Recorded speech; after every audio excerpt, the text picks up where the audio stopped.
What up world, it's your boy Adivo, and today we have for you the unboxing of the Pioneer DDJ-SZ. Now this is Pioneer's top of the line DJ controller. Basically it brings along the full functionality of a professionally equipped DJ booth, replacing the need of two CDJs and a mixer by incorporating it into one big unit. So with that being said, let's jump right into it. Alright guys, like I said, let's get right into this unboxing.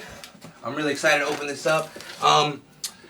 Let me see. I was a little against controllers for a really long time. I didn't think controllers were the way to go. But what happened is, over time they started evolving, and then Pioneer pretty much jumped into the game, and started making controllers that were, to the professional standard. Like they were good, they were creative, and then along came the the release of Serato with the with all the cool functionality of like Tractor, and now you can do it on a control surface with similar to two CDJs. So it was just at this point when it got when the controllers got to being this good, it was a no-brainer. A couple of my friends had, I seen them use it, and so look at this. I got some. Okay, never mind. I thought it was like some dust and stuff inside. Anyway, alright, so here we go. Dun, dun, dun, dun. And with this comes power cord.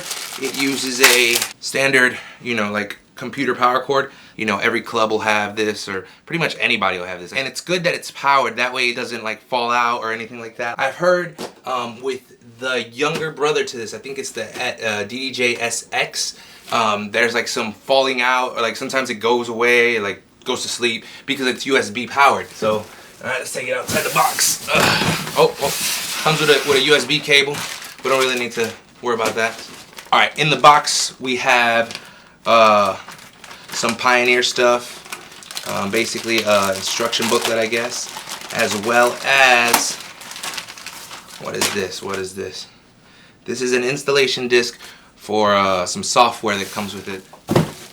Alright, so now let's take off these foam pads.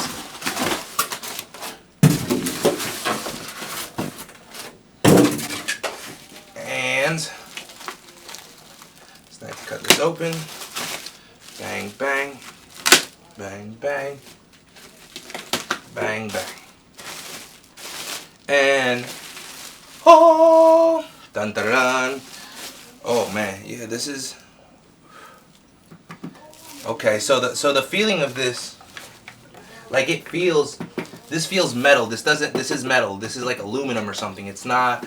It doesn't feel cheap. I think that's one of the most important things. It's like it actually, and then these are the size of a CDJ.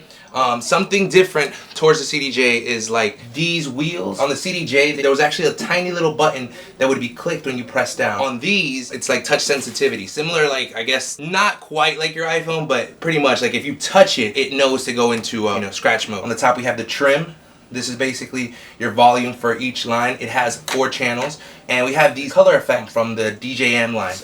Your basic high, mid, lows. Something that I found really cool is that you can loosen it. Right here, there's a little hole, and you can loosen the fader. Yeah, it has these little cool like sounds and stuff. It's got the horn for any of you DJs who like that. Brr, brr, brr, brr. Some people find it annoying. Some people like it. If you can figure out a way to make it sound cool, why not? You can select everything from here. You got, the strips to do needle search and stuff. You can tighten like how firm you want these. If you want to set it to light, just turn it all the way to the left, and it will continue spinning for a while. And if you like it heavy, turn it all the way to the right, and it'll stop almost immediately. Full-size pads. Anyone who's familiar to playing around with pads, these are pretty much your standard size, which is good that they made them full-size. This literally feels like a CDJ. You basically have all the functionalities. One of the things that I see that you lose from actually using a CDJ is this vinyl start and stop. On the CDJ 2000s, you would have 2 of these. It would be one for the start break and one for the stop break. On this one, they decided to go with just one. This controller does allow you to have 4 deck functionality. As you can see, here we are assigned to deck 1, and we have a song loaded. And you see when we switch over to deck 3, we have no song loaded. So we can control all 4 decks from these 2 turntables. One feature that comes on this controller that some of you may like and some of you may not care for is the sync button. So here we have all the different functionalities for the pad. We have hot cue, roll, slicer, and sampler. One of the really cool functions of this controller is that you can affect all the loop functions directly from the surface of the controller and not from the screen. Another one of the really cool things is that you could have two computers hooked up, side A and side B. And you could have two effects processors going at the same time. Alright, so coming around to the back of the mixer, we see we have the power outlet as well as the power switch.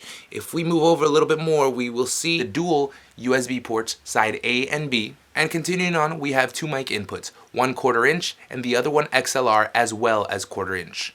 Right next to that, we have the ground cable for your turntables as well as your 4 channels.